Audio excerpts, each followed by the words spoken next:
me alegra muchísimo que en este momento pues la conexión esté siendo lo mejor.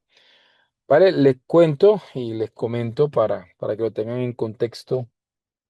En el día de hoy pues me ha tocado atender este compromiso. Estoy literalmente, me encuentro conectado con ustedes desde mi vehículo porque me encuentro en una situación de carácter familiar. Y pues bien, y suspendí lo que estaba haciendo por un momento para poder conectarme con ustedes estas 2 horas. Yo me vine preparado porque proyectaba que podía pasar esto, de que no pudiese llegar a tiempo a casa. Entonces sucedió lo que pensé y aquí estoy pues, con ustedes. Voy y espero y creo que esto se los comento más que todo por si se llegase a presentar, que espero que no, algún tipo de problema de conectividad o de algo, se queden allí. Yo tengo un buen plan, así que y estoy en una zona donde aparentemente no debería pasar nada. Tengo buena señal, tengo todas las condiciones como para desarrollar la clase.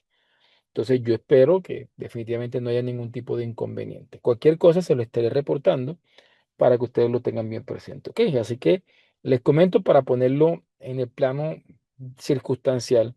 Sin embargo, confío que nada va a afectar las dinámicas. ¿Vale? Hoy es una clase que quiero que disfruten mucho y sé que van a disfrutar mucho, porque son cositas que son curiosas, son cositas que son chéveres y que sé que ustedes pueden sacarle máximo provecho. Entonces, vamos a avanzar, vamos a trabajar. Gracias, Aida, muy amable. Y sí, sí, confiando en Dios, todo va a estar bien. Entonces, vamos a iniciar. Voy con el permiso de ustedes a cerrar el chat. Espero tener prácticas en el día de hoy que ustedes puedan disfrutar y vamos a iniciar de manera inmediata. Pero antes que iniciemos y que yo cierre el chat, quiero preguntarle cómo le fue ayer con la profesora Yarlis. ¿Cómo, cómo se sintieron? ¿Qué aprendieron? ¿Quién me puede decir qué aprendieron? ¿Qué herramienta aprendieron? Ese tema de que dio Yarly ayer fue excelente. Evaluación y pues abordar la evaluación formativa, la evaluación diagnóstica, la evaluación sumativa juegan papel importante. Y espero pues que hayan podido haber hecho algo de práctica. ¿Sí? Vale, excelente. Sí, sí, sí, sí. Yarly, de hecho, también es docente de doctorado, es docente de maestría, es una persona altamente capacitada. ¿Ya? Entonces, sí, vale, vale. Miren, a diferencia, y yo quiero ser muy franco con ustedes, y los que han estado en otros diplomados de la CLES saben, nadie, creo yo, nadie se conecta aquí si no tiene la experiencia. Pueden suceder situaciones. Por ejemplo, y quiero traer a cabalidad, la profe Diana que se conectó con ustedes el martes es una profesional altamente capacitada, una profesional con mucha trayectoria. Pero así como en el Mundial, Messi le taparon un penal, hasta me tengo entendido también, creo que a Mbappé, creo que también le taparon un penal. No importa la experiencia, no importa, estamos susceptibles ¿a qué? A experimentar fallas. Créanme de todo corazón que si comienzo mi clase diciéndoles que me encuentro en mi carro, que me encuentro en una situación, porque literalmente estoy fuera, estoy en el parqueadero literalmente de una clínica, si estoy y si se los menciono, no es solamente, no es por tema de condescendencia, y pues bien, yo agradezco quienes se preocupan por mí, por mi familia y que de pronto me apoyan en algún caso con sus valiosas oraciones. Pero yo lo menciono porque sé que yo tampoco estoy excepto de que pueda experimentar una clase con dificultades por temas técnicos. ¿cierto? Entonces, yo se los mencioné para qué, para poder quizás ponerlos en contexto y poder apelar a sus consideraciones de requerirlas. Entonces, lo mismo sucedió pues el día martes.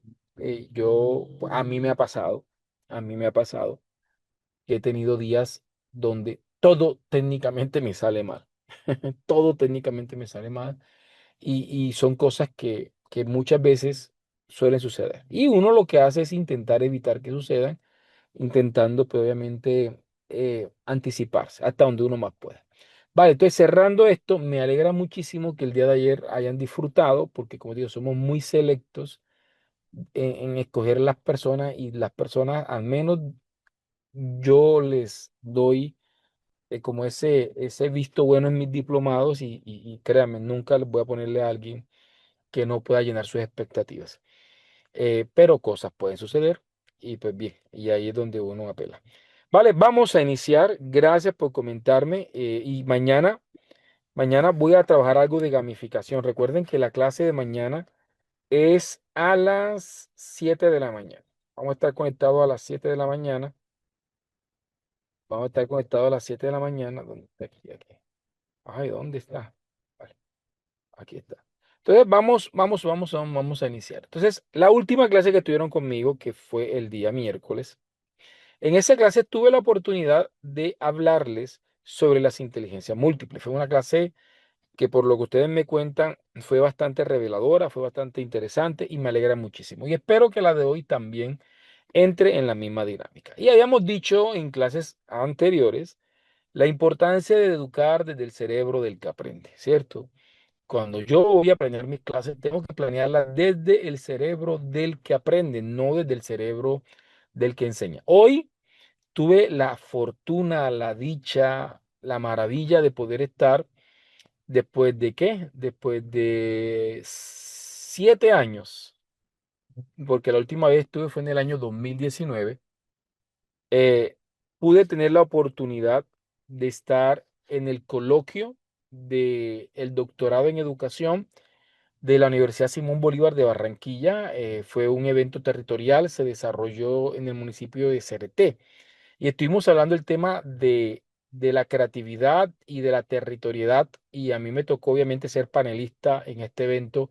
Quedé maravillado, quedé saciado. Hubo dos conferencias, una de un doctor llamado Luis Oviedo, pero no, o sea, definitivamente uno se da cuenta que viene haciendo las cosas bien cuando ve a otras personas que también están haciendo las cosas bien y que uno dice, esto es lo que puede cambiar la educación, esto es lo que puede transformar docentes inquietos, docentes transformadores. Y hubo una segunda conferencia que yo no sé cómo pude contenerme las ganas de llorar porque fue una conferencia muy emotiva desde una experiencia de esas que tocan fibras y que definitivamente lo hacen pensar, lo hace pensar definitivamente que vale la pena. Vale la pena, em, vale la pena hacer lo que venimos haciendo, ¿sí? Y Y una de las conclusiones a las que llegamos en ese panelista, en esos paneles, hoy vamos a tener redes sociales algo de ese evento, los expertos que estaban ahí, porque me quito el sombrero frente a todas las personas que hacían parte de ese panel, personas conocidas de alta trayectoria en educación, y llegábamos a una conclusión. Una de las cosas que más afecta a la educación es que estamos centrándonos más en el qué que en el a quién, en el a quiénes y en el a dónde.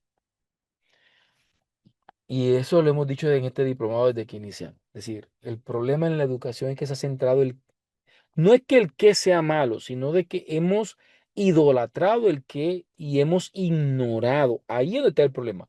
El problema no es que exista el qué, porque debe existir el qué, debe existir eso que voy a enseñar, ese texto, ese saber disciplina, eso es importantísimo. El problema no está en el qué, el problema es que ese qué ha eclipsado el a quién. el sujeto, el individuo, y el a quiénes, el colectivo, y el en dónde, el contexto. Y una de las preguntas que me hicieron a mí en el coloquio de hoy, en ese panel, me decían, profe Eber, ¿cómo se hace para que el aula se vuelva territorio? Y una de las cosas que yo les decía a ellos era, es que cambiar las definiciones. Y territorio no es geografía, territorio es cultura, historia, política, arte, saberes populares. Eso es territorio. Y aula no son paredes, no es salón. Aula es un lugar de interacción. Entonces, una de las cosas que planteamos ahí es que precisamente el aula debe extenderse. Así como cayeron los muros de Berlín, el aula de clase tiene que abrirse completamente y el maestro ya tiene que romper esos muros que egocéntricamente, desde una arrogancia intelectual, le impide ver hacia el cerebro del que aprende. Y eso ya lo tratamos. Vamos a hablar de herramientas. Vamos a hablar de herramientas. La próxima semana, ojalá, creo que todos, yo invitaría a que todos el lunes juiciosamente se vuelvan a conectar en el diplomado de didáctica y neuroeducación porque vamos a seguir hablando sobre neuro. Hoy voy a hablar sobre el cerebro cognitivo, ¿sí? Vamos a hablar sobre ese cerebro cognitivo y su relevancia. Habíamos dicho en una clase que, que el cerebro se dividía en el cerebro cognitivo, el cerebro emocional, que le decíamos era la corteza prefrontal del cerebro, y el hipocampo. Este tema lo voy a abordar de manera específica la próxima semana del diplomado de didáctica y secuencia porque es más de didáctica eh, y eh, de neuroeducación. Vamos a hablar sobre el conductivismo, el constructivismo y vamos a hablar fuertemente sobre el aprendizaje pavloviano y sobre la memoria emocional. Una de las conferencias que más le llega a la gente es esa conferencia y ustedes están cordialmente invitados a que hagan parte y a que inviten a otros. Por favor, si conoce a alguien, mira, usted tiene que escuchar esa clase, invite a otro para que también permita de que este tipo de escenario se vuelva sostenible en el tiempo y que mañana usted pueda participar de actualizaciones. Conozco personas que ya llevan más de 10 diplomados. Hay personas que conmigo llevan más de 8 diplomados. Así que ahí está la invitación. Hablábamos que el otro cerebro es el cerebro cognitivo, que es la corteza frontal del cerebro y el hipocampo. Vamos a hoy a centrarnos a hablar de este cerebro y del cerebro parietal, que es la corteza parietal, que es el cerebro procedimental. Entonces les decíamos que para poder entrar al cerebro cognitivo tenemos que pasar por el cerebro emocional y hablábamos de la violación cognitiva. Si usted no pudo estar, revise la clase del día miércoles. Le va a gustar. Fue una clase maravillosa y allí se hablaron de estos aspectos. Entonces vamos hoy a centrarnos del cerebro cognitivo. Vamos a hablarnos del cerebro cognitivo por un momento. ¿Ok? Voy aquí a ponerles un breve, pero no, voy a omitir. Hay un video, pero no creo que me convenga por los datos. Vamos a saltarnos el video. Es bonito y todo, pero vamos a saltarnos el video. Va. Te hablemos del cerebro cognitivo. Ubiquémonos aquí. Estamos corteza frontal. Corteza frontal y estamos en el hipocampo. Estamos aquí. Estamos literalmente corteza frontal y el hipocampo. No, mentira. Vamos. Yo creo que sí, sí, sí es necesario verse el video. Porque es de una película, pero en ese video explican cosas muy importantes. Vamos a verlo. Película, no sé si ustedes se la han visto o la identifican. Acá en Colombia la conocemos como 50 primeras citas o como si fuese la primera vez en alguna plataforma, ojalá que se la puedan ver. Pero la historia trata de Lucy. Es una chica, una profesora que lastimosamente tiene un accidente justo el día del cumpleaños de su papá Y en el accidente, pues su golpe lo recibe en la cabeza, justo en la corteza frontal del cerebro. Y afecta su memoria a corto plazo. Es decir, ella tiene incapacidad de poder almacenar información nueva. Quiere decir que cada vez que se duerme, se reinicia esa memoria de corto plazo y olvida lo que vivió el día anterior. Es decir, que su memoria consciente, la memoria declarativa, esta memoria de la que estamos hablando, la memoria declarativa, la memoria consciente y la memoria cognitiva, es una memoria que queda anclada hasta el día del accidente. Esto es una patología real. Es decir, que ella recuerda todo lo que pasó el día del accidente y antes del accidente. Pero cada día, lo que vive nuevo, cuando duerme, lo olvida por completo como si nunca lo hubiera vivido. Y la historia es bonita, y perdónenme el spoiler para los que no se la han visto, pero la historia simplemente trata de un hombre que se enamora de ella, que la conoce después del accidente y que todos los días la tiene que enamorar porque el día siguiente ya ella no se acuerda ni siquiera de él. Y esa película eh, da una enseñanza fuerte con respecto a la memoria emocional, con respecto a la corteza prefrontal y a la amígdala, que es maravilloso poderla reflexionar. Verse esa película con el conocimiento que vamos a estar trabajando en este diplomado y en el otro, créanme que va a ser maravilloso. Volvemos a esto. Entonces, la memoria cognitiva, que se conoce como memoria declarativa o memoria explícita o memoria cognitiva, valga la redundancia, es aquella memoria que nosotros podemos de alguna forma gestionar conscientemente. Si yo les digo a ustedes 2 más 2 y usted me responde 4, es porque de manera consciente usted accedió a una información en su cerebro, ¿sí? Y tomó esa información de su cerebro, ejecutó funciones cognitivas de procesamiento que le permitieron llegar a la respuesta de 4. Ahora, si yo le pregunto a ustedes, por ejemplo, ¿cómo me llamo yo? Y ustedes, Ever Coronado, responden, es porque usted accede a ese repositorio consciente y puede gestionar la información que está ahí. ¿Ok? Pero esta memoria tiene unas características. Y una de las principales características de la memoria declarativa es que en ella existen dos tipos de memoria. Es decir, que la memoria declarativa se subdivide en dos tipos de memoria. Uno, la memoria semántica y dos, la memoria episódica. Y hoy vamos a hacer ejercicios que nos permitan trabajar en ambas, ¿cierto? En ambas. Entonces tenemos memoria semántica, memoria episódica. Entonces vamos a repasar. Corteza frontal del cerebro. Es la corteza que se encarga de la información explícita y consciente, ¿cierto?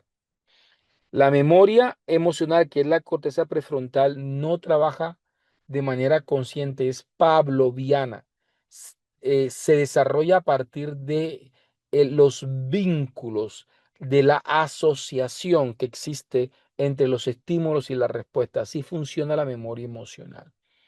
Y la memoria parietal es una memoria que se fundamenta en la repetición. Vamos a verlo. Entonces, esto nos lleva a poder trabajar de manera asertiva con el cerebro correcto. Si quiero trabajar las competencias procedimentales, tengo que trabajar de una manera muy diferente que como trabajo con el cerebro cognitivo, o si quiero trabajar el tema de la motivación, del ser, del desarrollo, tengo que desarrollarlo de una manera distinta, porque cada uno de estos cerebros tiene su cómo, tiene un cómo de la manera en cómo se trabaja.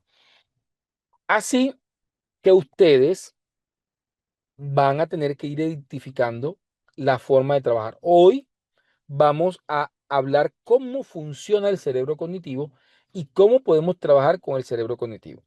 El otro diplomado es muy importante porque ya nos centramos no en el aspecto pedagógico de la neurociencia, sino en el aspecto didáctico de la neurociencia. Entonces, ahí es complementario. Hablemos un poquito de la memoria episódica. La memoria episódica es aquella memoria que se encarga de almacenar las vivencias, ¿cierto? Por ejemplo, yo en este momento, si mañana o pasado o algún día estoy en una charla, voy a decir, no, yo una vez me tocó dar clase justamente en el parqueadero de una clínica por tal o X circunstancia y estoy hablando sobre X o Y tema que sea relevante para mencionar ese caso, estoy activando mi memoria episódica. Estoy recordando un episodio de mi vida. Ese episodio de mi vida tiene una relación espacio-temporal, espacio-temporal. Entonces, de alguna manera ¿por qué se almacena? Porque se almacena articulado a ese contexto espacio-temporal. Uno, que hace que sea difícil de olvidar. Uno, es una clase atípica, no es una clase como usualmente la he dado, en mi casa, en mi escritorio. Es decir, la manera en cómo estoy en el carro, ya eso constituye algo atípico y eso va directamente hacia la memoria experiencial, hacia la memoria vivencial, hacia la memoria episódica. Los factores asociados a este evento también hacen que el evento se vuelva típico y llegue a un punto de la memoria episódica de largo plazo. Pero así como en este momento le estoy platicando a ustedes sobre un evento atípico que está rodeado de contexto espacio, temporal, emocional, que podrían hacer que dicha experiencia pase a la memoria de largo plazo, resulta que gran parte, la mayoría de nuestras vivencias son típicas y al ser típicas, ellas solamente se constituyen en la memoria a corto plazo. Vamos a explicarlo de una forma, podemos decirlo, más sencilla. Uno, si yo les preguntara a ustedes, ¿qué almorzaron hoy? Yo almorcé, les voy a confesar, hoy almorcé una de mis comidas favoritas. Hoy almorcé en uno de mis restaurantes favoritos, pedí una de mis comidas favoritas, así que hoy es un día de esos que, excelente. Sí, hoy me encontré con un compañero que tenía rato de no ver. Fuimos a un restaurante de nuestro gusto, de nuestro agrado, y terminamos comiendo. Yo, pues, me consentí con uno de mis platos favoritos. Eh, y yo sé que ustedes podrán decir qué almorzaron hoy. Pero si yo les pregunto qué almorzaron ayer, pues yo lo más probable es que también pueda decirles que almorcé el día de ayer, ¿sí? Eh, yo almorcé carne con ensalada en la dieta en la que actualmente me encuentro. Pero si yo les preguntaran, ¿ustedes qué almorzaron el viernes pasado? Hace 8 días. Ahí van a tener que hacer un esfuerzo grandísimo y se van a dar cuenta que ese esfuerzo es espacio temporal. ¿Dónde estaba? ¿Qué estaba haciendo? ¿Hubo algo atípico? ¿Hubo algo? Intentar conectar espacio temporalmente para poder lograr ubicar exactamente esa información episódica. Ahora, si yo les preguntara a ustedes, ¿qué comieron hace un mes? ¿Qué comieron el 17 de junio? Hace un mes atrás. ¿Qué comieron? ¿Qué comieron el 17 de junio? Yo creo que ya aquí me perdieron ustedes. Ya yo hasta aquí llegué. Ya no creo que yo dé para decirle que comí ese 17 hace un mes atrás. Y si yo les pregunto a ustedes qué comieron el 17 de julio del 2025 hace un año, pues menos. Yo creo que yo llego a 2, 3, 4 días. Ya de allá para atrás va a ser bastante complejo que al menos yo les diga que comí. Entonces nos damos cuenta que la memoria episódica es más vulnerable al olvido. Pero miren la importancia de las emociones. Miren la importancia de las emociones. Si usted me pregunta qué almorcé o qué cené el día de mi matrimonio hace más de 12 años atrás,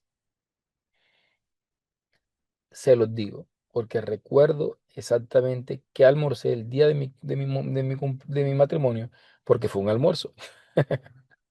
Pero también recuerdo cuál fue la cena de, cuál fue nuestra primera cena como matrimonio. También la recuerdo. En qué lugar fue y qué comimos. Pero ¿por qué puedo recordar una comida de hace 12 años atrás? ¿Y por qué no puedo recordar una comida de hace unas semanas atrás? Por la relación emocional y de significancia espaciotemporal del evento. Entonces, tiempo, matrimonio, evento emocional, mi matrimonio, espacio, el hotel donde nos casamos. Entonces, eso facilita el anclaje episódico de nuestra vida. Imagínese, como sucedió en el día de hoy, que hoy me encontré con varios compañeros con los cuales hice mi doctorado, eh, y tenemos rato de no encontrarnos, años de no encontrarnos. Eh, Cuando uno se encuentra con amigos que tiene rato de no hablar, o cuando se encuentra con familiares, imagínense una reunión de primos y usted va y comienzan a hablar de cosas que pasaron hace 20 años atrás, hace 25 años atrás. La pregunta es, ¿qué recordamos de nuestras experiencias? Y aquí es donde la corteza prefrontal y la amígdala mandan la parada. Porque ustedes solamente van a recordar los episodios emocionalmente significantes. Si nos vamos a la teoría de Daniel Goleman, vamos a encontrar 5 emociones primarias de las cuales se derivan n número de emociones. Él habla de la alegría, él habla del enojo, él habla del asco o desdén, él habla de la tristeza y él habla del miedo. 5 emociones. Y de ahí se derivan emociones secundarias que pueden ser positivas o pueden ser negativas. Todas las emociones primarias tienen emociones negativas y positivas. ¿Ya? Eh, de esta forma, lo que uno recuerda está sujeto a las emociones. Ay, ¿te acuerdas un evento asqueroso aquí en tu? Ay, mire, ¿te acuerdas la vez que pasó esto? Qué asco, que lo va a recordar. O algo muy vergonzoso que tiene que ver con el asco. No, imagínate, y pasaste la pena. Ay, ¿te acuerdas? Sí, ¿por qué? Porque fue un evento vergonzoso. Está arraigado a una emoción. Oh, no, es que no, yo me asusté demasiado, ¿sí? Yo me asusté mucho porque pensé que no iban a atracar, que tal cosa. ¿Por qué lo recuerdas después de 10, 15 años? Porque hay una emoción que ancla el episodio a la memoria de largo plazo. No, y nos reímos toda la noche, la alegría. ¿Y te acuerdas lo que sucedió tal? ¿Y te acuerdas que lloraste y que lloramos? ¿Sí? Sí, no, y recuerdo que cuando falleció y nos pasó esto, tristeza. Entonces, la memoria episódica en Es decir, hay una película que deben verse, se llama Intensamente, sobre todo la versión uno de Intensamente. Muestran con mucha claridad cómo se configuran los pensamientos centrales. Sí, es una película animada, pero en esa película animada ilustran de manera muy bien cómo las emociones definen los pensamientos centrales y cómo se configura la memoria de corto, de mediano y de largo plazo. La memoria episódica, cuando no vinculamos las emociones en el aula de clase y se vuelve un episodio más, se vuelve una clase más, va a atender, obviamente, como episodio de aprendizaje, va a irse a la memoria de corto plazo y tarde o temprano va a desaparecer de las estructuras cognitivas del estudiante.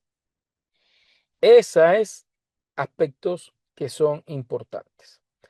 Esta memoria episódica está organizada en un lugar y en un tiempo, y de alguna manera almacenan los hechos que se han vivido, ¿cierto? Ok, vale. ¿Cómo vamos hasta el momento? ¿Vale? Yo quiero preguntarles a ustedes cómo va. Sí. ¿Se ha entendido lo que este servidor ha explicado hasta el momento? Hemos hablado sobre la memoria cognitiva, que es la memoria explícita, ¿cierto? Gracias a Dios siento que la conectividad ha estado perfecta. Vamos bien, ¿cierto? ¿Alguien quiere decir algo? ¿Quiere comentar algo? Dice que súper, que muy bien, que se ha entendido. Vale, regálame aquí un segundo y yo limpio la cámara que veo como que está bastante. Regálame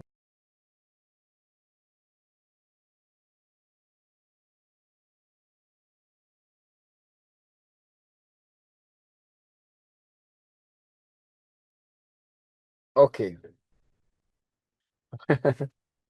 Dice, la película es muy buena. Ok. Dice, yo ya te lo comentaré, nosotros ofrecemos servicio de educación inmersiva. Ok, excelente. Qué bueno. Dice Juan, formidable, la verdad, el, des- el desenvolvimiento en el tema evaluativo totalmente acertado. Ah, eso fue con respecto a la clase de ayer. Dice, Marianela, gracias a Dios pudimos conectarnos a pesar de los contratiempos. No, gracias a ustedes por estar aquí y por ser muy comprensivos y empáticos. Vale. Vamos a continuar para ver si hacemos nuestra primera práctica, ¿cierto?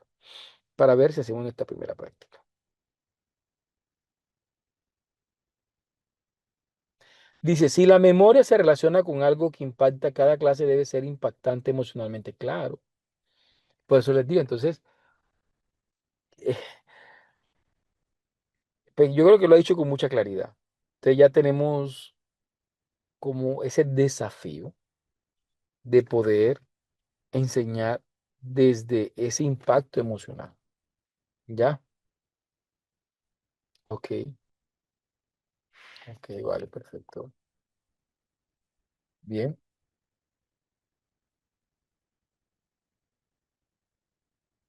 Dice, el propósito es materializar los peligros y riesgos del trabajo para que las personas vivan una experiencia que permanezca en el tiempo y así mejoren aspectos de prevención. Vale, sí, completamente, completamente de acuerdo frente al tema. Dame un segundito. Ok, perfecto. Bien, vale, vale. Dios. Ok, regáleme un segundo.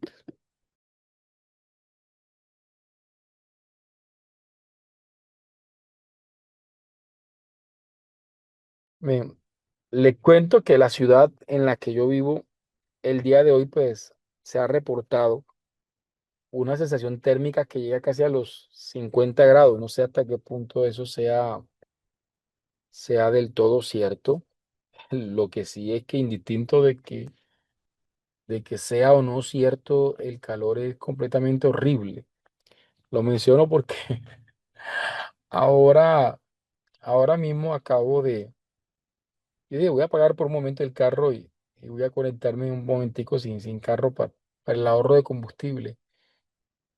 Y que va, no aguanté ni un minuto con el carro apagado. Una sensación térmica. Yo nací en tierra caliente, pero definitivamente estos días han sido destacables. ¿Ya? Dice María, me acordé de anécdotas de hace 20 años en este momento, ¿vale? No, no, Barranquilla, a mí me fascina ir a Barranquilla porque para mí el clima de Barranquilla es súper fresco. O sea, Barranquilla es súper fresquísimo. Yo tengo una ciudad que es muy caliente, ¿sí?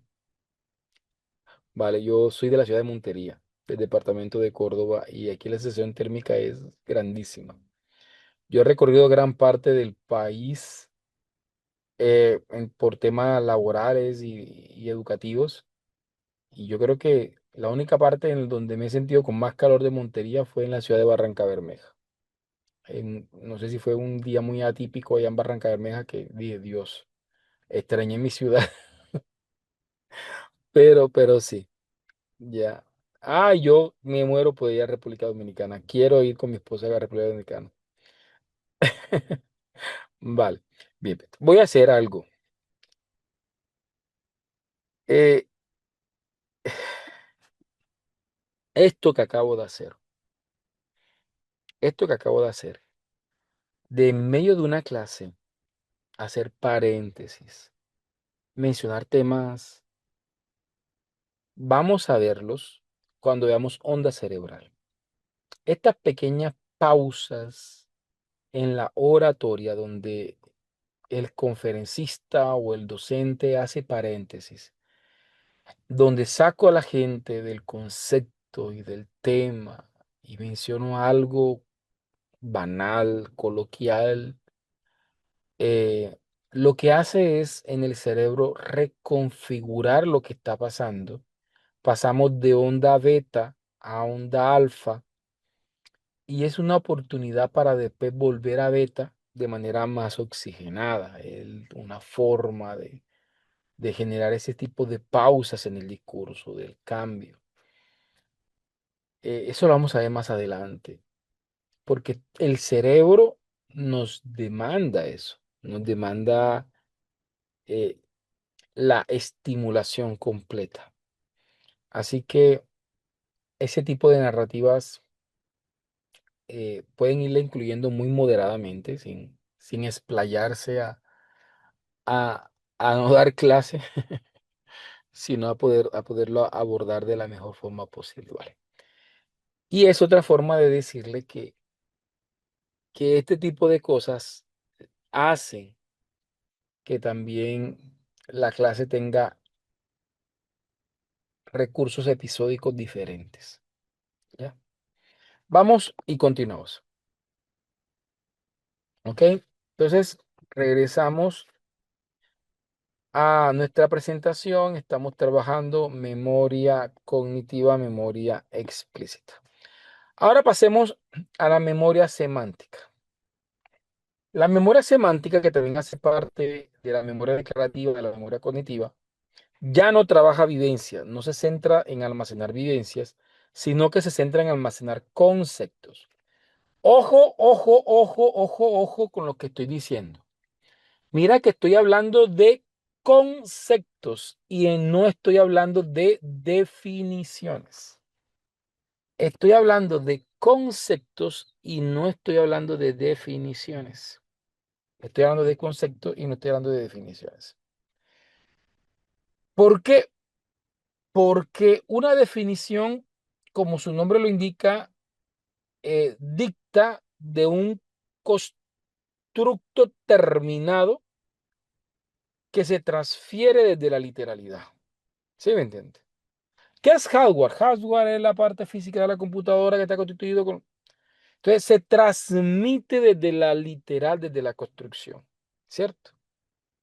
Pero si yo digo, perfecto, eh, concepto, vamos a abordar el concepto de hardware. Entonces, ¿qué es el hardware? Implica aspectos físicos, tangibles. El concepto constituye recursos electrónicos. Entonces, voy de alguna manera desgranando las características que hacen que hardware sea hardware y que se distancien de conceptos como el software, ¿sí? Eh, ¿Por qué? Porque lo que buscamos no es que todos tengan la misma definición de hardware, no. Buscamos de que todos comprendan las características principales de hardware y que a partir de estos elementos cada uno pueda construir o reconstruir o configurar las, las definiciones que sean pertinentes para un caso concreto. Es decir, que cuando yo me apropio de las características conceptuales, de las estructuras conceptuales, pueden surgir N definiciones dependiendo del contexto, ¿cierto? Dependiendo del contexto. Eh, Voy a poner, voy a ponerles un pequeño ejemplo y quiero y necesito que ustedes me presten su imaginación.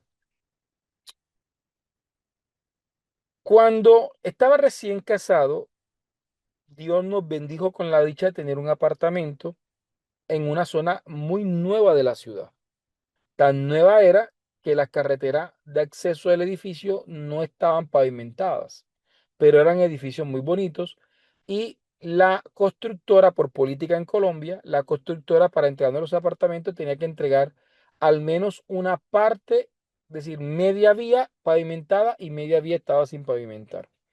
Quiere decir que en una calle de doble sentido, un sentido estaba pavimentado y el otro sentido estaba sin pavimentar. Al otro sentido le correspondía a la alcaldía, al municipio. Después de estar bregando con el municipio se hace responsable y comienza a construir ese sentido vial que le correspondía. Y pues bien, estábamos felices porque estaban por fin construyendo ese sentido vial, pero las incomodidades eran horribles. Yo vivo en una ciudad pequeña, Montería es una ciudad relativamente pequeña, todo está cerca. Y del edificio al centro habían 5 minutos en carro. Pero como estaban haciendo ese trabajo vial, obviamente el trancón era tan grande, sobre todo en las horas picos, que podríamos demorarnos 45 minutos para ir al centro. Eso genera incomodidad y eso genera insatisfacción. Quiero que sean pacientes para que sepan a dónde voy a llegar con este ejemplo. Un día este servidor, avalentonado, como yo digo, con el atrevimiento que regala la ignorancia, yo atrevido por lo que ignoraba, quise desquitármela con el que menos tenía implicaciones en el asunto. La alcaldía había terminado ya la pavimentación, pero a pesar de que habían terminado la pavimentación, continuaba cerrada con cintas y con elementos que impedían el acceso y seguíamos con los trancones. Yo lo entendí una semana, yo lo entendí 2 semanas, pero ya la tercera, la cuarta semana, ya todos los vecinos estamos diciendo, pero ¿por qué no abren para que ya podamos transitar con el flujo que merecemos transitar? Y un día yo avalentonado bajé la ventanilla del carro y confronté al chico, al señor, porque era un señor que estaba cuidando precisamente esa obra civil, como si de pronto él fuera el responsable, él estaba ahí cumpliendo órdenes. Y comienzo yo bajo mi vidrio y le digo, oiga, pero ¿por qué no? ¿Por qué ya por favor no abren esa vía? ¿Qué están esperando para abrir la vía? El señor, en su lenguaje, asumo yo que coloquial y técnico, de pronto es lo más probable, sea un trabajador de obra civil, dice, eso hay que esperar que fragúe. Yo jamás en mi vida había escuchado la definición o el concepto de fraguar. Para mí, en mi vida nunca lo había escuchado. Yo dije, ¿y eso qué es? Eso hay que esperar que la tierra se asiente y me dijo como tres expresiones que peor. Yo digo, usted sabrá de qué está hablando y yo continué con mi camino. Pero yo vine y me quedé con la duda y me quedó esa palabra fraguar en la cabeza. Y yo tengo amigos que son ingenieros civiles. Y ya me mira acá, ¿qué es fraguar?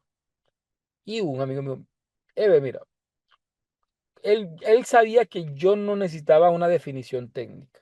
¿Por qué? Porque sencillamente yo no soy arquitecto y yo de pronto no iba a entender. Me dice, mira, Ever, cuando hay una obra civil y tiran un concreto como el que tiraron, resulta de que necesita, por una parte, que el suelo se asiente de forma correcta y se adhiera a los productos químicos y a los materiales que están ahí. Dos, esto requiere mucha humedad, por lo cual también esa humedad tiene que irse liberando. Y por tercero, los elementos químicos que hacen parte de la obra civil tienen que compactarse. Todos estos elementos, me decía él, es lo que popularmente se le dice fraguar. Es ese tiempo en el cual tanto la química de los productos que están o hacen parte del concreto y de las condiciones del suelo y de todo, se cumplan para que ese trabajo pues responda a la calidad.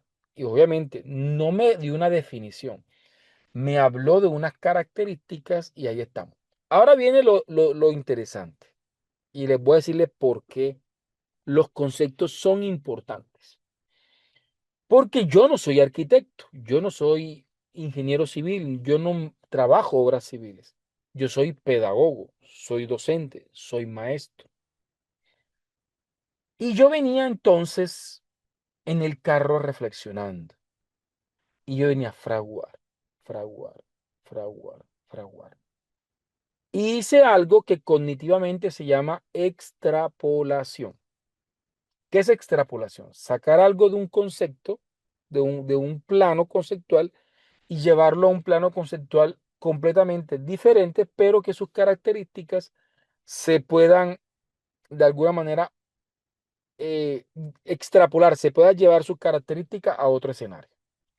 Entonces yo comencé a pensar, y definitivamente este señor me ha dado una lección grandísima, porque por mi desespero de habilitar y no esperar que la obra fragúe, pero obviamente esa obra no va a durar en el tiempo, porque no esperó el tiempo que tenía que esperar y los productos no se compactaron como tenía que compactarse, y eso hace que afecte la obra civil.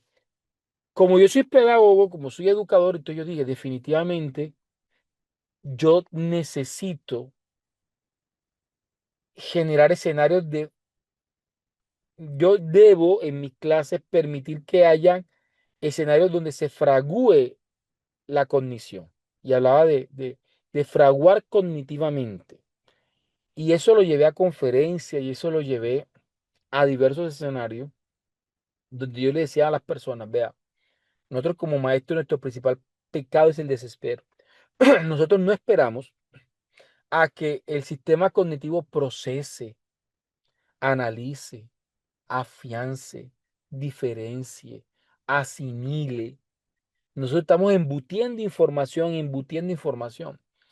Y en términos de Edgar Morán, estamos propendiendo más a una cabeza repleta de información que una cabeza bien puesta. Entonces, el concepto de fraguar me permite extrapolarlo, sacarlo de la obra civil y llevarlo literalmente a la pedagogía y a la educación y al aprendizaje. Ahora, respondiendo diversos tipos de conceptos, ¿cierto? Por ejemplo, yo tuve la oportunidad de revisar una tesis doctoral donde la doctoranda utilizaba un concepto que se llama polinización curricular para la creatividad. Polinización curricular para la creatividad. Es decir, esa profesora cogió un término biológico que es la polinización de las abejas y de ese proceso con el que llegan a las flores y permiten reproducirse y permiten generar, o sea, cómo sacó ese concepto de la biología y lo trajo al plano educativo y al plano curricular. Eso se logra a través de los conceptos. El concepto es dinámico. El concepto puede evolucionar en función y el concepto puede llevarse a diversas definiciones. Yo puedo crear un concepto, extrapolarlo y adaptarlo y crear una definición adaptable a cierto contexto, aterrizar. Entonces, para mí la definición es un concepto aterrizado a un aspecto particular donde el concepto en ese contexto comienza a desarrollar aspectos estáticos. Entonces, el problema del maestro es que el maestro va al aula de clase a sembrar definiciones. Y la definición genera una inmovilidad en el conocimiento.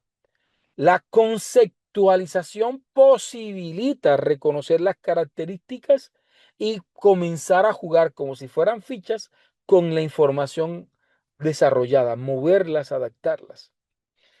En esto se separa la memoria episódica de la semántica, en que trabaja conceptos. Y es independiente al contexto. Ya el concepto no está sujeto al contexto.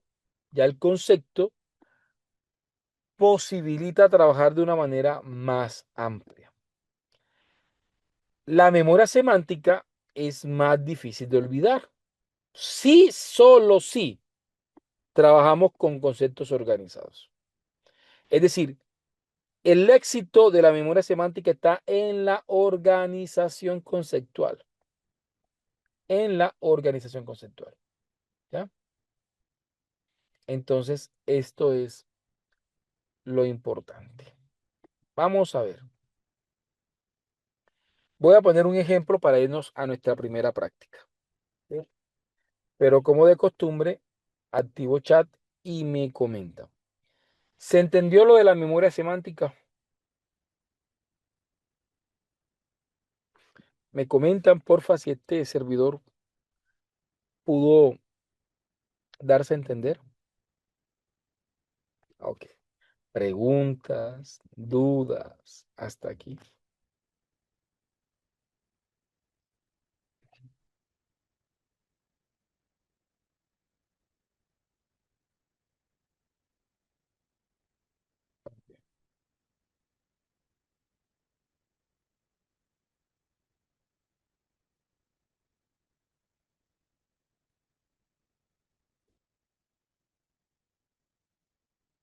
Vale, me alegra mucho.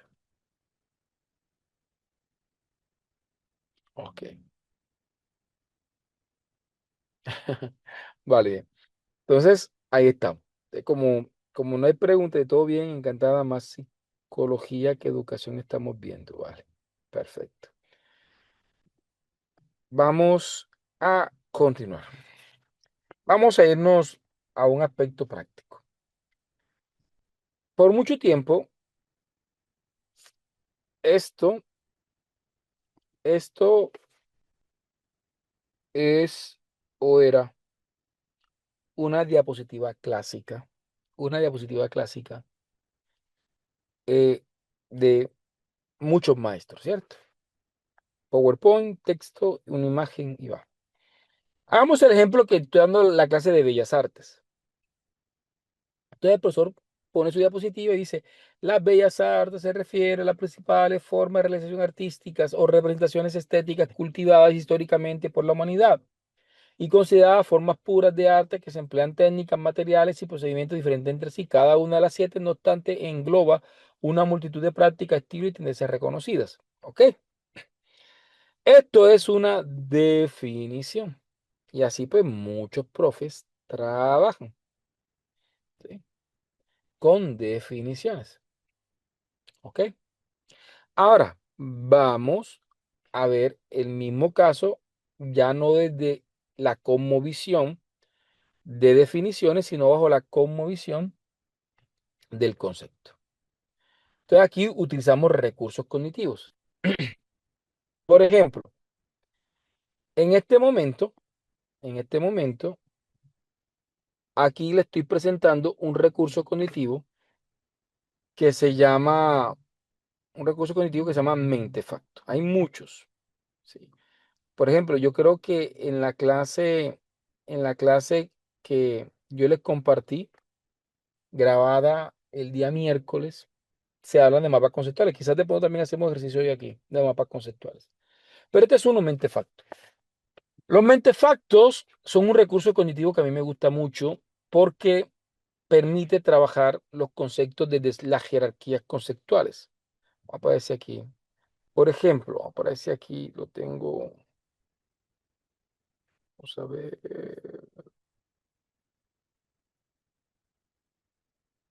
No, no lo tengo. Vamos acá. Perfecto. Entonces tengo lo siguiente. Hagamos, voy a trabajar el concepto de bellas artes. Entonces, ¿cuál es la superclase? Superclase. ¿De dónde viene bellas artes? Bellas artes viene de el arte. ¿Y qué es el arte? Todo aquello creado por el ser humano. Ahora, comprendamos que es arte. Es todo aquello que es creado por el ser humano. Veamos un claro ejemplo. La palabra arte como prefijo, ¿en qué palabra se utiliza? Ah, profesor, artefacto. Ah, ok, perfecto. Mira que utilizamos la palabra artefacto. ¿Y qué es un artefacto? Todo aquello creado por el ser humano. Artesanía. Ah, perfecto. ¿Y qué es una artesanía? Algo que alguien hace, pero alejado de los procesos de industrialización. Algo que surge más de la manufactura, algo que surge más de lo que la persona, el individuo hace de manera artesanal. Arte. ¿Sí? Artificial. Ah, ¿por qué hablamos de artificial? Porque eso fue creado por el ser humano. Inteligencia artificial es una inteligencia creada por el ser humano. Entonces, ya sabemos de dónde viene el concepto de bellas artes. La clase superior es arte, ¿cierto? No todas las artes son bellas artes, ¿sí? No todas las artes son bellas artes. Ahora, una de las cosas que establece eh, el mentefacto son las clases de exclusión. ¿Qué es la clase de exclusión? Las clases de exclusión son aquellas clases que se alejan de la clase. ¿Qué no es bellas artes? ¿Qué no es bellas artes? No es bellas artes, no es bellas artes la obra de la naturaleza. ¿Por qué no es bellas artes las obras de la naturaleza? Porque no fue creado por el hombre. Entonces no es arte, ya no ser arte. Pues yo le digo a mi esposa, mi amor, mira, tú eres una hermosa obra de arte. No, hay un error epistémico porque arte, ella no es una obra de arte, ¿sí? Eh, mira, este atardecer es una bella obra de arte, ¿no? Que alguien dibuje el rostro, yo me pongo a dibujar el rostro de mi esposa y digo, mira, mi amor, mira esta hermosa obra de arte. Sí, porque ese cuadro es una representación, en este caso artificial, hecha por mí, eh, de lo que representa su rostro. Si yo dibujo, por ejemplo, si yo dibujo el, el amanecer, hago una pintura del amanecer, eso sí es una obra de arte, ¿sí? Entonces tenemos, en la parte derecha aparece que no es el concepto, ¿sí? Ahora, vámonos en este punto, vámonos a crear eh, la siguiente parte aquí, lo que está al lado izquierdo, son las clases de inclusión. ¿Qué sí es Bellas Artes?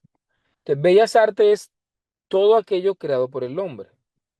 Por eso es arte.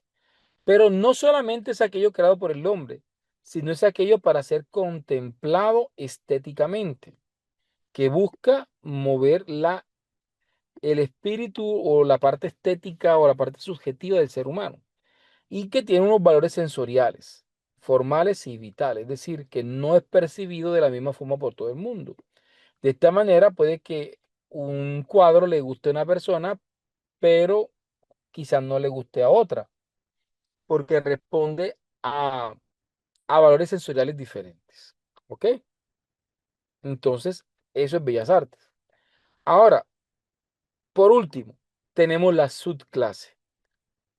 ¿Qué subestructuras se derivan de Bellas Artes? Entonces, en Bellas Artes tenemos la música, tenemos la pintura, tenemos la escultura, tenemos la arquitectura, tenemos la fotografía, tenemos la literatura, tenemos el cine. Entonces, esto es un recurso cognitivo. Pasamos de una definición tradicional, transmisible, a un recurso cognitivo de conceptualización estructural que busca dinamizar la apropiación del conocimiento. Que son dos. Esta forma, este mentefacto favorece, favorece el desarrollo del concepto. Ok, vamos a hacer un ejercicio. Este primer ejercicio que vamos a hacer, lo voy a hacer utilizando ChatGPT. ¿Vale? Ustedes pueden utilizarlo con Gemini. Yo también le voy a compartir el prompt como de costumbre para que hagamos nuestra primera práctica. ¿Ok? Voy a decir lo siguiente. Dejemos que se cargue acá.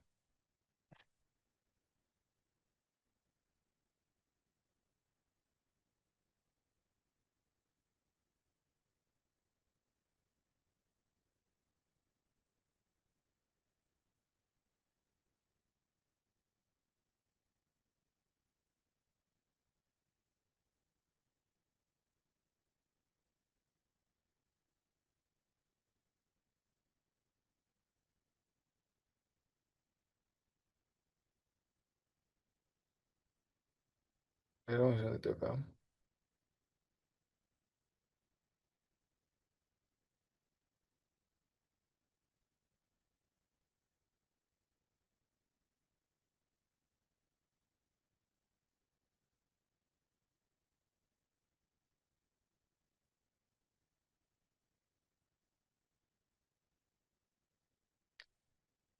Dame un segundito acá.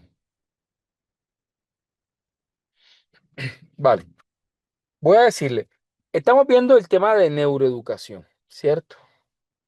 Entonces vamos a pedirle que nos haga un mentefacto de neuroeducación. Yo le voy a decirle a ChatGPT lo siguiente. Actúa como experto en neuroeducación, actúa como experto en recursos cognitivos, actúa como experto en mentefactos. Eh, Requiero que construyas una imagen, un esquema, fondo blanco, eh, tipo mentefacto sobre neuroeducación.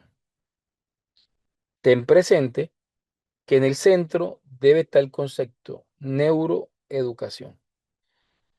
En la parte de arriba se deriva la clase superior, esa clase que está por encima jerárquicamente de neuroeducación. ¿De dónde viene neuroeducación?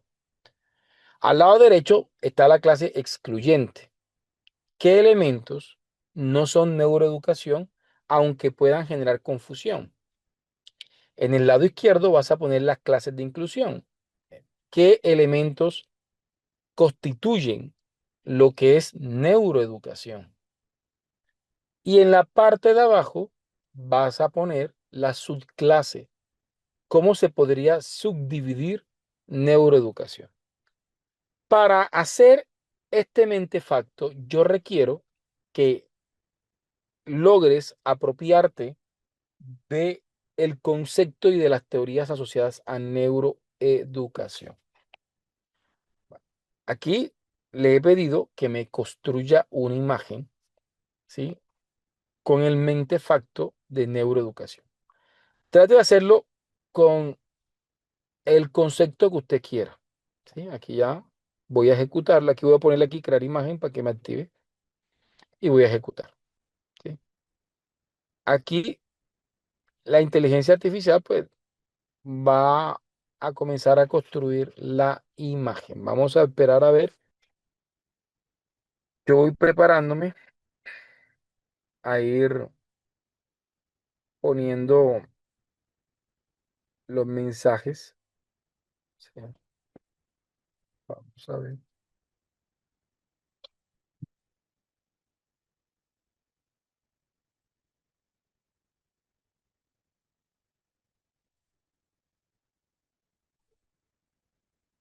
Ok. Vámonos. Voy aquí a... Este es Classroom Screen. Me gusta muchísimo. Es una pizarra digital. Yo se la recomiendo mucho. Se llama Classroom Screen. Voy a buscar la imagen que usualmente utilizo para, para poner el temporizador de Classroom Screen. Vamos a poner aquí nuestro mensaje. Sí, vamos a ponerlo, ¿ok? Para tomarnos el tiempo de práctica. Entonces, vamos a ver, voy a copiar mi prompt para compartírselo a ustedes. Entonces, miren que aquí me hace un mentefacto. Voy a ponerlo, voy a ponérselo aquí el prompt, porque muchos de ustedes me han manifestado que no se les dificulta a veces. Vamos a ver aquí, guardar como. Eh,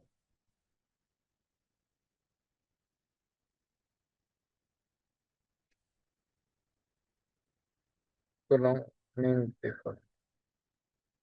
¿Ya? Y se los voy a mandar por acá. Miren, miren mi mentefacto. Este vamos a ver, me quedó así. Ah, profe, yo voy a editarlo, voy a decirle, créalo en formato 16:9. Este formato 16:9 lo que hace es que me lo entrega como si fuese una diapositiva. Con este formato yo tengo la oportunidad de ya ponerlo simplemente en mi diapositiva y me crea, me lo pone sin ningún problema. Entonces, neuroeducación, disciplina puente que integra los conocimientos sobre el cerebro y su funcionalidad con la ciencia de la educación para utilizar los procesos de enseñanza-aprendizaje. ¿De dónde viene? Viene de la ciencia cognitiva aplicada a la educación, área interdisciplinaria que comprende cómo las personas aprenden y enseñan. Clase excluyente, no es neurología clínica, no es psicofarmacología, no es pseudociencia del cerebro, no es neurotecnología por sí sola y no es educación sin bases científicas. ¿Qué es neuroeducación? Es neurociencia del aprendizaje, procesos cognitivos, emociones y motivaciones, contexto y ambiente, estrategias pedagógicas de población e intervención. Sus clases, ¿en qué se divide la neuroeducación? En neurodidáctica, en neurodesarrollo y aprendizaje, en neuroeducación socioemocional, en neuroeducación inclusiva, en investigación en neuroeducación. ¿Ya? Entonces ahí tengo literalmente este ejercicio. ¿Ya? Vamos a tomarnos nuestra práctica. Vamos a tomarnos nuestra práctica. ¿Sí? Vamos a tomarnos para que ustedes lo puedan hacer. Voy a mandarles por este chat, voy a mandarle la actividad.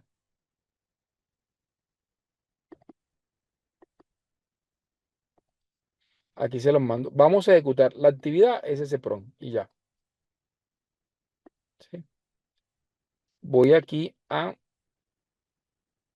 voy aquí a activarle el chat a ustedes y como de costumbre voy a apagar mi. ¿Está claro lo que hay que hacer? Porfa, me comentan.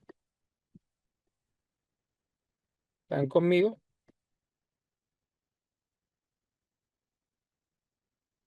Perfecto. Vamos a ver cómo les fue. ¡Wow! Excelente. No, es definitivamente. Qué bueno. Vale, Géminis, aquí le comparte el profe eh, sobre neuroeducación. Vale. No sé si alguien lo hizo sobre otro. Aquí Aida manda la que les hizo. Ah, mire, Sandra hizo uno sobre fotografía. Vamos a ver este que quizás de pronto es de un tema diferente. Vamos a verlo. Entonces lo tiene. Vamos para ver.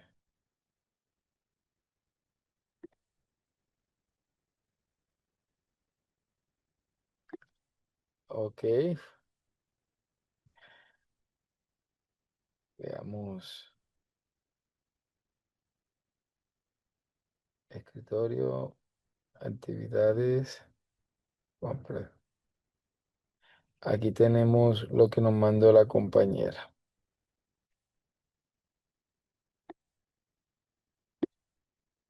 Fotografías. Clase superior, imagen visual, tipografía, tipos de fotografía. Ah, pero aquí hay como una falla. La parte derecha no se la puso como exclusión, sino tipos de fotografía, elementos que no son artísticos, aunque puedan generar confusión. Ah, sí se las puso, pero no se las presentó como clase excluyente. Fotografía, elementos que la conforman, cámara, lentes, luz, sensores, fotografía artística, fotografía documental. Vale, ahí está un ejercicio que ya podrán pulir. Aquí tenemos a Naya, también nos manda la suya. Aquí tengo a Alexandra, que también nos manda un mentefacto sobre, sobre neuroeducación.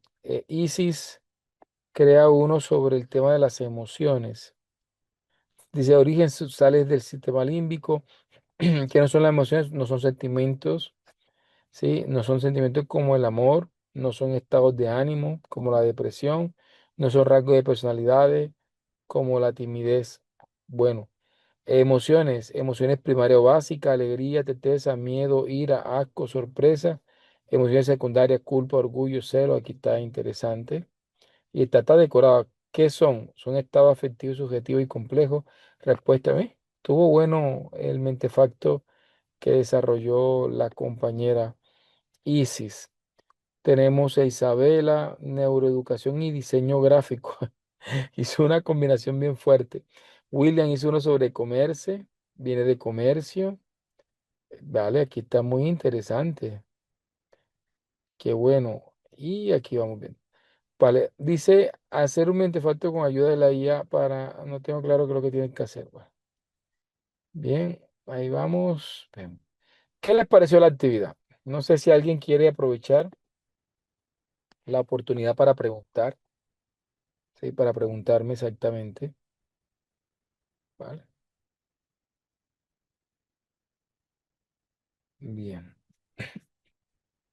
Ok, me alegra que le estén gustando. Vamos para ver si hacemos otra práctica. Vamos para ver si hacemos otra práctica. ¿Ok? Vamos a hacer otra práctica. Vale. Para esta práctica, voy a hacer aquí algo primero. Permítanme aquí. Darles ya pantalla. Vamos a crear mentefactos. Vamos a crear mapas conceptuales. Tengo aquí a formador. Hola, tía Maito levantada. ¿Qué nos quieres decir? Hola, buenas noches. ¿Cómo estás? Excelente, Dios le bendiga grandemente. Gracias. Profesor, profesor Ever, excelente, excelente explicación, muy buena Gracias. esa explicación que nos ha dado para hacer este mentefacto. Ahora, yo le quiero hacer una pregunta, profe. Con este mentefacto yo podría aplicar o podría hacer lo que son mapas de riesgo.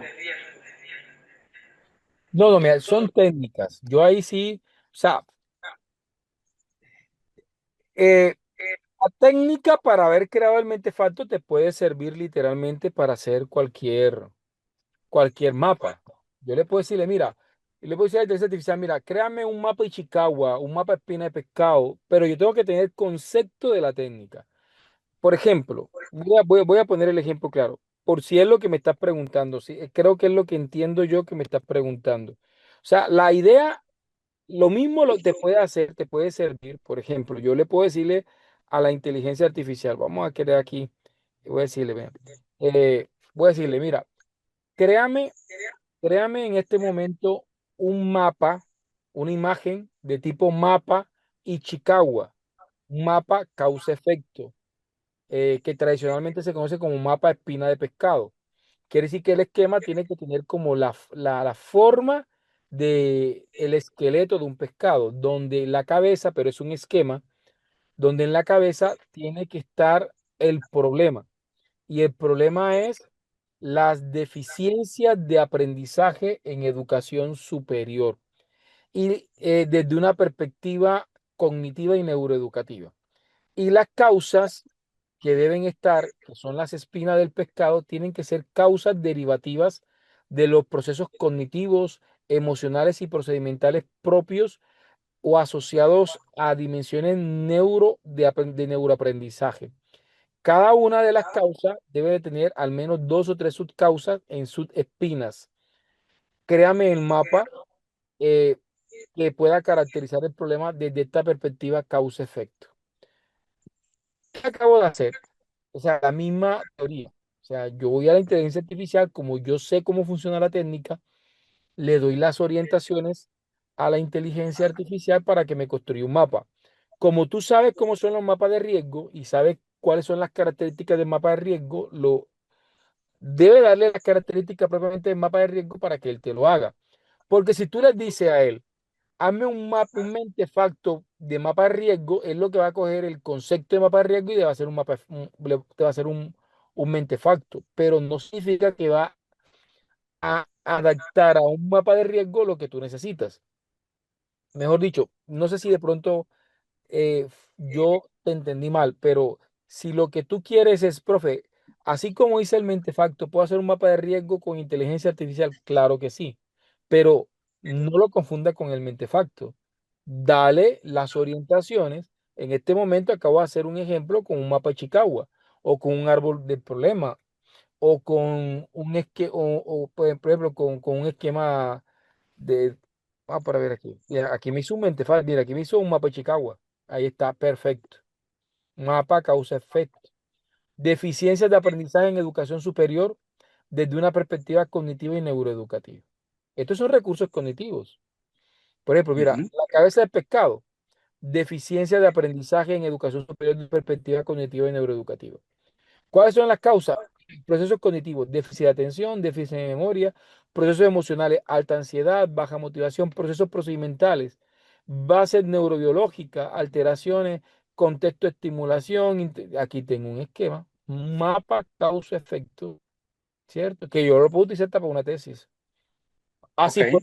Así puedo crear un árbol del problema también, pero dándole la especificidad técnica del esquema y él te lo construye. Lo que a ti se te imagina, lo que ustedes se pueden imaginar. Voy a compartirles el prompt del mapa causa-efecto para que ustedes también lo puedan tener, para que más o menos vean, vamos a hacerlo aquí, y ustedes lo puedan probar como recursos cognitivos, ¿cierto? Vamos a ver aquí, mapa Ichikawa, guardar como prompt Ichikawa.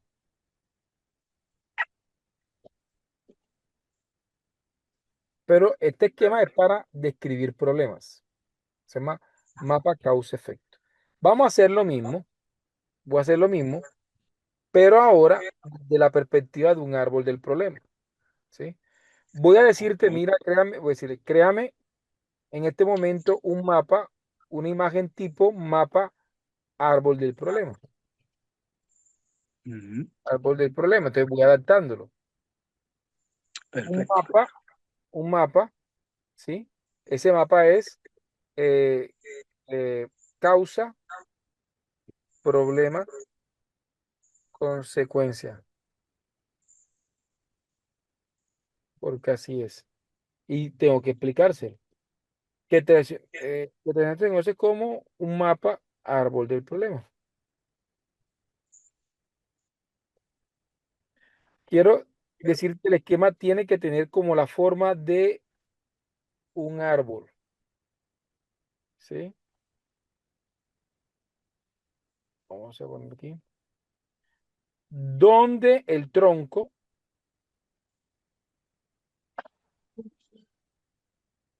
eh, donde el tronco, donde el tronco es el problema, es el problema. Y el problema es la deficiencia de educación superior y las causas que deben estar en la raíz, que son las espinas del pescado, tiene que ser, que son las raíces del árbol, tiene que ser causas derivativas de procesos cognitivos, emocionales, procedimentales propios, ¿ya?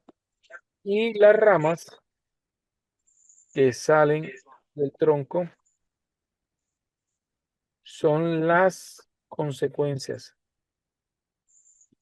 del problema, ¿ya? Porque así trabaja el mapa árbol del problema. Cada una de las causas Ujú. debe tener, cada una de las causas y consecuencias debe tener al menos dos o tres subcausas o subconsecuencias. Consecuencias, ¿ya? Créame el mapa, aplica ese problema desde esta perspectiva, causa, de esta perspectiva. Vamos a ver. Vamos a poner. Ustedes se dan cuenta cómo puedo ir extrapolando y voy a ponerle este como este es PRON mapa espina de pescado y acá PRON mapa árbol del problema. Todo esto son recursos cognitivos. O sea, todos estos mapas y cualquier mapa, por eso voy a hacer una matriz DOFA, eso es un recurso cognitivo. O sea, todos son recursos cognitivos. Favorecen la memoria semántica, son muy importantes de utilizar. ¿Ya? Entonces vamos a ver. Excelente, excelente. Y así, por ejemplo, si tú más o menos comprendes cómo es el mapa, dale la instrucción propia de cómo es el mapa, dale la información para que él te la termine de construir. Vamos a una práctica para que hagan estos dos mapas que acabo de hacer yo. El mapa Espina de Pescado y el mapa Ichikawa. Ahí se lo acabo de mandar el PROM para que lo puedan hacer. ¿Oye? Y nos tomamos los 10 minuticos para hacer esta práctica. Aquí me está generando el mapa causa-efecto, el árbol del problema. ¿Ya? Mira, ahí está. Y de pronto Ah, bueno. el árbol yo le hubiese querido que no me lo hiciera tan gráfico, sino que fuera más como un esquema tipo árbol y no un árbol explícitamente. Pero está bien. Mira, ahí está Sí, consecuencia buenísimo. y causa. Ya, y Sí, mira, sí, profe, excelente, excelente. me queda bien. Vale, amigo, si quieres prueben y me cuentan cómo les va, ¿ok? Muchísimas, muchísimas gracias, profe.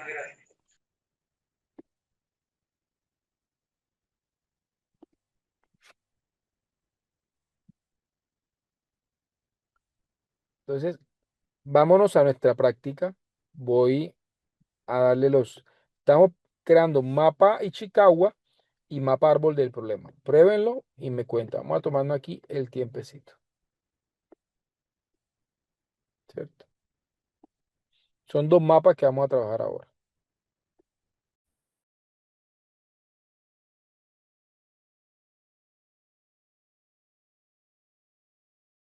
Ok, perfecto. Vale, ¿cómo les fue? Cuéntenme. Ah, yo creo que cometí el error de no dejarles habilitado de no dejarle habilitado el chat. Pueden compartir ahora ya, y aquí sí aprovechamos para poder, pues, que me comenten cómo, cómo fue la experiencia, sí, en la clase del día de hoy. Vale, ahí están cargando, ahora sí están cargando. Pobrecitos, no les había dejado, no les había dejado para que pudieran cargar. Vale, bien. Ok, ¿cómo se sintieron en la clase de hoy?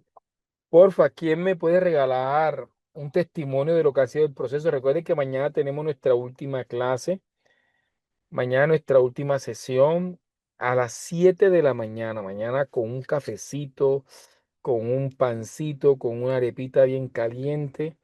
Usted se va a levantar, quienes de pronto no tengan otro compromiso y van a estar conectados conmigo mañana en una clase muy especial, ¿cierto? Uy, excelente, qué árbol del problema chévere mandó Sara. Y ahí vemos a Mibel con un mapa Ichikawa. Todos estos son recursos cognitivos. María, ¿cómo estás, María? Cuéntame, ¿cómo te has sentido hoy en la clase? Saludos, profesor. La verdad, bastante, digamos, motivada con este tipo de clases, ¿no? Que nos muestran estos recursos que vienen siendo de una u otra forma quizás sencillos y es una forma práctica de explicar cada tema, ¿no? Pero muchas veces alejado de la realidad de las aulas. Hoy mantenía una conversación y lo decía, ¿no? Qué impresionante cómo las aulas de clases se han vuelto o las han vuelto quizá el mismo docente un ambiente aburrido, pudiendo utilizar cualquier cantidad de estrategias como estas para que el aprendizaje de los estudiantes sea creativo. Si nos quedamos en la misma metodología en la que se estudiaba hace 30, 40 años, no vamos a permitir que el estudiante pueda realmente crear un, digamos, crear esas expectativas que tiene, no las va a poder desarrollar en el aula porque el profesor se lo va a delimitar desde su saber y desde lo que ya usted nos ha conversado, desde el qué y desde lo que según él debe ser, no le permite crecer, no le permite ir más allá. Y qué bueno que existan herramientas como esta para crear estos instrumentos que quizás se ven así sencillos, pero imagínese usted un niño a estas alturas que de repente no va a imprimir a través de un pendón esta información, pero que ayuda inclusive para los padres cuando el niño tiene que explicar un tema, que el padre pueda meterse en la inteligencia artificial, decirle el tema que tiene que explicar el niño, que la inteligencia le genere un esquema y él lo ayude quizás a hacer una lámina. Qué importante este tipo de recursos para nosotros ser también multiplicadores. Hoy le comentaba hace ratito cuando presentó el de Mentefacto, mi mamá es doctora, yo hasta ahora llegué hasta la maestría ya con intenciones de cursar el doctorado en ciencias de la educación Y yo le decía, ¿en algún momento has escuchado el término mentefacto? Y me dice ella, no. Yo le digo, bueno, es esto, y le mandé el que pude elaborar. Y es impresionante, ¿no? Cómo palabras sencillas han sido, o quizás palabras que se ven muy complejas, han sido utilizadas para definir cada tema. Por ejemplo, creo que en el chat también alguien había comentado, ajá, pero esto no vendría siendo un mapa conceptual. Básicamente, cuando hacemos el mapa conceptual, estamos simplemente definiendo un término. En el caso del mentefacto, estamos yendo más allá, estamos definiendo el tema, estamos viendo de dónde viene y cuáles son qué es lo que no es, y todo eso dentro de una misma lámina. Ha Claro. sido bastante interesante para mí, de verdad, muchísimas gracias y bastante complacida de haber compartido este espacio con todos ustedes. Oh, muchas gracias a ti, María, muy amable. Mira, aquí tengo que aclarar, mira, todas son técnicas. El mapa conceptual es otra técnica cognitiva, pero no es un mentefacto. El mentefacto se centra en explicar la jerarquía conceptual, mientras que el mapa conceptual busca explicar las asociaciones del concepto. Por ejemplo, entonces el mapa conceptual dice neuroeducación es y hay una palabra, contiene hay otra palabra. Entonces se va armando, parece que alcanzo a mostrarles un mapa conceptual, vamos por aquí, eh, ya tiene una forma muy diferente al mentefacto. Mapa conceptual. eh, y el mapa conceptual es una cosa, el mapa mental es otra. El mapa, cada uno de ellos son diferentes. Esto es un mapa conceptual, esto que está aquí. Así es un mapa conceptual. Hay otro que se llama esquema conceptual, que no es un mapa. Esto es un mapa. Mira, esto es un mapa conceptual de mapa conceptual. ¿Qué es mapa conceptual? Ahí están las palabras, los nodos que asocian. Mapa conceptual representa organización. Conocimiento organizado incluye sentimientos, afectos asociados, se añaden conceptos, son regularidades percibidas o patrones. Entonces aquí están. Así se ve un mapa conceptual. Así se ve un mapa conceptual. Estos son mapas conceptuales. Todo esto es un mapa conceptual. Estos son mapas conceptuales. Entonces, mapa mental es diferente. Vamos a ver un mapa mental. Todos son recursos cognitivos, todos son buenos. Ya el mapa mental es así, ¿ya? Este es un mapa mental. Son ramificaciones conceptuales. ¿Ya? Este es un mapa mental, ¿sí? Suelen ser infográficos, ¿ya? Estos son un mapa mental. Tienden a ser infográficos. Tienen ramas, reestructuraciones, son mapas mentales, ¿ya? Cada uno de ellos juega un papel importante y estratégico en este tipo de ejercicio, ¿vale? Escuchamos a Alexandra y con ella pues terminamos el día de hoy nuestro encuentro, y yo le doy muchas gracias a Dios que a pesar de estar metido en las condiciones en las que tuve hoy, se pudo desarrollar la clase con aparente normalidad. Alexandra, ¿cómo estás? Hola, buenas noches, ¿me escucha? Perfecto, se te escucha muy bien. Ok, mi profe, yo te voy a hablar desde mis emociones. Este, estoy emocionada, muy emocionada, solamente imaginarme cuando llegue a mi escuela a dar un taller y que las docentes, los representantes y los estudiantes puedan construir estas herramientas para el aprendizaje de los estudiantes. Estoy impactada. O sea, de algo que yo jamás me atreví a tocar una IA y aquí he aprendido demasiado. De verdad que me agrada mucho la clase, mi profe, de verdad. Ando Gracias. emocionada. Ahorita estamos en un periodo de vacaciones hasta septiembre. pero Ay, qué envidia. quisiera que no estuviéramos en el periodo de vacaciones para iniciar los talleres. Ay, no. Sí, sí, quisiera tener ese periodo de descanso. Me tomé 5 días y qué va, eso, las llamadas y todo, no pude descansar como quería. Pero bien, Alexandra, muchas gracias, me hace feliz. Les Ay, voy a no, profe, confesar el gracias algo. a ti. No, Gracias.